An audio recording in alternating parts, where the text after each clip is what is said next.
What is the key to happiness? Is it more money, a bigger house, fancy cars, another degree to put on your wall? Well, it turns out it's actually none of those. And there's proof now, because Harvard did an 80-year study on happiness that started in 1938, where they interviewed 724 teenage boys from all walks of life, from students at Harvard to boys that lived in houses with no running water. And overall, there was one key factor to a person's happiness, no matter where they came from or how successful they did or did not become.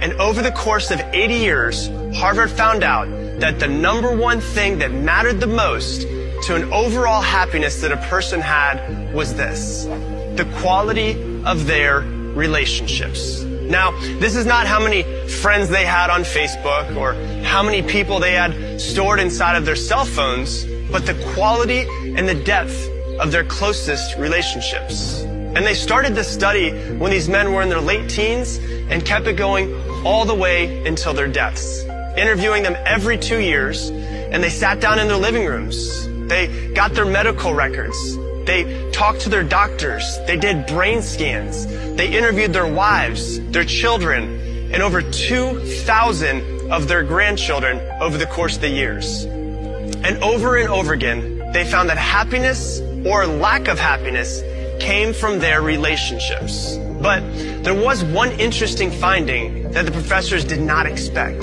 The Harvard professors learned that the happiest people in the study were not only deeply connected with friends and family and their community, but they actually lived longer than those that were not.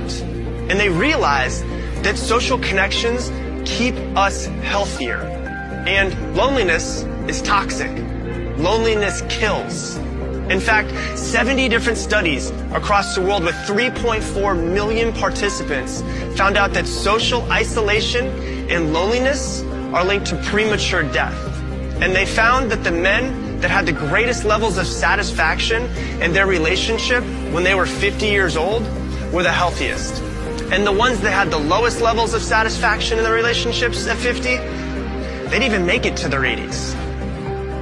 So, what can we learn from these men over this 80-year study?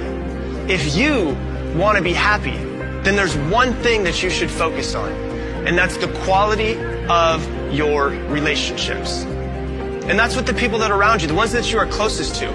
Sure, go out and get the success you want, the money, the house, the cars, the business, or whatever else that you desire. That's your prerogative. But don't think that those things will make you happy.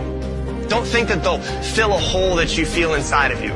The only thing that can make you truly fulfilled are deep, meaningful, close relationships. So love the ones that are around you and put your relationships first and work on developing them.